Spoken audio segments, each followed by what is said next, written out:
এটা গোহালি সদৃশ ঘৰত এগৰাকী বৃদ্ধাৰ জীৱন সংগ্ৰাম আৰু এই মুহূৰ্তত মই কলিয়াবৰৰ নিজৰি গাঁৱত উপস্থিত আছোঁ আৰু নিজৰি গাঁৱৰ সেই বৃদ্ধাগৰাকীৰ দৃশ্য পোনে পোনে মোক কেমেৰাৰ সহযোগে দেখুৱাব। এই বৃদ্ধাগৰাকীয়ে কিন্তু এটা উৱলি যোৱা ঘৰতে জীৱন সংগ্ৰাম কৰিব লগা হৈছে, যাৰ ফলস্বৰূপে কিন্তু তেওঁ যথেষ্টখিনি কষ্টৰ সন্মুখীন হ'ব লগা হৈছে। টিঙৰ পৰিৱৰ্তে তেওঁ ঘৰৰ ছালত তিৰপাল আছে, যি তিৰপাল কিন্তু ইতিমধ্যে শিলাবৃষ্টিত ফাটি গৈছে, যাৰ ফলস্বৰূপে ভিতৰ ভাগত পানী সোমায় আৰু এই বৃদ্ধাগৰাকীৰ কৰুণ কাহিনীয়ে হয়তো দুচকু সেমেকাই তুলিব আপোনাকো, কিয়নো এই বৃদ্ধাগৰাকীয়ে বিগত বহু বছৰ ধৰি এইদৰে কিন্তু তেওঁ জীৱন সংগ্ৰাম চলাবলগীয়া হৈছে। সহযোগে দৃশ্য দেখুৱাই আছে। আমি ভিতৰ ভাগলৈ সোমাই যাম, ভিতৰ ভাগৰ দৃশ্য দেখুৱাম। আচলতে ঘৰ বুলি ক'লে ভুল হ'ব, কিয়নো হাটবৰ গাঁও পঞ্চায়তৰ অন্তৰ্গত নিজৰি গাঁৱৰ এই বৃদ্ধাগৰাকীৰ কিন্তু সুদৃষ্টি পৰা নাই কোনো পঞ্চায়ত প্ৰতিনিধি তথা চৰকাৰ প্ৰশাসনৰ। দেখুৱাইছোঁ এই দৃশ্য, উৱলি যোৱা বেৰ আৰু সেই বেৰৰ ফাকেৰে কিন্তু বাহিৰৰ পৰিৱেশ সম্পূৰ্ণ দেখি থাকে। বিদ্যুতৰ কোনো ধৰণৰ ব্যৱস্থা নাই, কোনো ধৰণৰ খোৱা পানীৰ ব্যৱস্থা নাই। একমাত্ৰ সৰু জুপুৰি এটাতে কিন্তু এই বৃদ্ধগৰাকীয়ে জীৱন সংগ্ৰাম কৰিব লগা হৈছে। আৰু মালতী চাওতাল নামৰ এইগৰাকী বৃদ্ধৰ কৰুণ কাহিনীয়ে দুচকু সেমেকাই তুলিব আপোনাৰ, কিয়নো পুত্ৰ থকাৰ পিছতো কিন্তু বৃদ্ধগৰাকীক এইদৰে কিন্তু জুপুৰি সদৃশ গৃহতে থাকিব লগা হৈছে। আপোনাৰ নামটো কি জনাব? মালতী। মালতী চাওতাল। আপোনাৰ ঘৰটো ইমান বেয়া কেনেকৈ কি? বনাইলোঁ আৰু লোকক দেই পেলাই আৰু কি কৰিম। এতিয়া যোৱা বছৰে বনাইছোঁ, এতিয়া মানুহ পইচাটো পালে, পইচাটো নাই, বৃদ্ধা পৰা পইচা পাব লাগে নাই।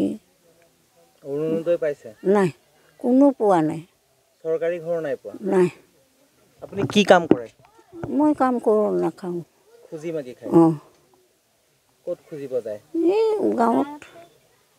গাঁৱতে যাম, চাউল পাত আনিম, ৰান্ধি বাটি খাম আৰু। আপোনাৰ ল'ৰা নাই? ল'ৰাটো আছে এটা। নাচায় আপোনাক? বোৱাৰী ভাল নাই।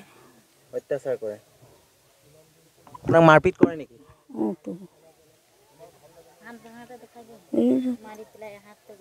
সহযোগে এটা দৃশ্য দেখুৱাব। বোৱাৰীয়ে নিৰ্যাতনৰ বলি হৈছে এগৰাকী বৃদ্ধা, আৰু এইদৰে বোৱাৰীয়ে মাৰি পেলাই হাত ভাঙি দিছে এই বৃদ্ধাগৰাকীৰ, আৰু যাৰ ফলস্বৰূপে কিন্তু যি পুত্ৰৰ গৃহ, সেই পুত্ৰৰ গৃহ এৰি পেলাই পুত্ৰৰ গৃহৰ কাষতে এইদৰে জুপুৰি সদৃশ এই বাঁহ গৃহটোতে বোৱাৰীগৰাকী বৃদ্ধাগৰাকী থাকিব লগা হৈছে। এক কৰুণ কাহিনী আচলতে, যিটো সময়ত চৰকাৰে কৈছে সকলো সা সুবিধা দিব দুখীয়া লোকসকলক, আৰু সেই সময়তে এই বৃদ্ধাগৰাকীৰ কৰুণ কাহিনীয়ে দুচকু সেমেকাই তুলিব আপোনাৰো।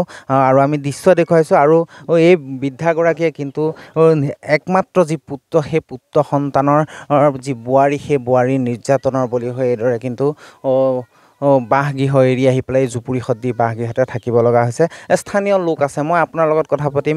বাইদেউ, বৃদ্ধাগৰাকী এনেদৰে থাকিব লগা হৈছে কিমান দিনৰ পৰা আছে? হ'ল এতিয়া দুবছৰ বেছিয়ে হ'ল, 3 বছৰ মানে হ'ল। কি কাৰণে আহিব লগা হ'ল এইফালে? তাৰ বোৱাৰীয়ে তাক মাৰি পেলাই ঘৰৰ পৰা উলিয়াই দিছে, হাত ভাঙি দিছে। আৰু ঘৰটোততো মানুহ থাকিব নোৱাৰে, অৱস্থাই নাই, থাকিবই নোৱাৰে। তথাপিও আৰু যেনে তেনে থাকে আৰু খাই বৈ। তাৰ ল'ৰাও চাব নোৱাৰে, তাৰ বোৱাৰীও চাব নোৱাৰে, মাৰি পিটি হাতটো ভঙাই দিছে। তিৰপাল দি পানী পৰে? এইটো বেলেগে বনাই দিছে, হাজাৰা চাজাৰা নাই, এনেকৈ বেলেগে চালিটো আৰু তিৰপালটো লগাই দিছে। এনেকৈ আছিলে, এতিয়া পাথৰ পানী পৰিলে বৰষুণ চব ফুটা হৈ গ'ল। এতিয়া গোটেই বৰষুণ পৰি থাকে, এনেকৈ তিতি ভাত চব্জি বনাই খাই থাকে।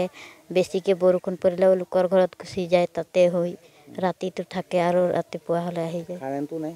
কাৰেণ্ট নাই। চৰকাৰী একো সা সুবিধা পোৱা নাই? নাই পোৱা। নিশ্চয়কৈ আচলতে সহযোগীয়ে দেখুৱাইছে এইগৰাকী বৃদ্ধাৰ কৰুণ কাহিনী, কিন্তু আমি আকৌ কৈছোঁ আপোনাৰ দুচকু সেমেকাই উঠিব, কিয়নো পুত্ৰ বোৱাৰীৰ যি নিৰ্যাতন, সেই নিৰ্যাতনৰ বলি হৈ পেলাই কিন্তু এইদৰে পুত্ৰৰ বাসগৃহৰ কাষতে এটা জুপুৰি সদৃশ বাসগৃহত থাকিব লগা হৈছে। আৰু যিটো বাসগৃহ কিন্তু বৰষুণৰ পানী পৰে আৰু খুজি মাগি আনি খাই পেলাই কোনোমতে এই বৃদ্ধাগৰাকীয়ে দিন পাৰ কৰিব লগা হৈছে। কিন্তু ইমানৰ পিছতো চৰকাৰ বা প্ৰশাসন হওক, সেই প্ৰশাসনে কোনো ধৰণৰ ব্যৱস্থা গ্ৰহণ কৰা নাই। পৰৱৰ্তী পৰ্যায়ত লক্ষণীয় হ'ব যি চৰকাৰ প্ৰশাসনে কি ব্যৱস্থা গ্ৰহণ কৰে। আনহাতে যি হাটবৰ গাঁও পঞ্চায়ত আছে সেই গাঁও পঞ্চায়তে কেনেধৰণৰ ব্যৱস্থা গ্ৰহণ কৰে, বৃদ্ধাগৰাকী থকা উপযোগীকৈ এটা আৱাসগৃহ বনাই দিয়ে নে নাই পৰৱৰ্তী পৰ্যায়ত সেয়া লক্ষণীয় হ'ব।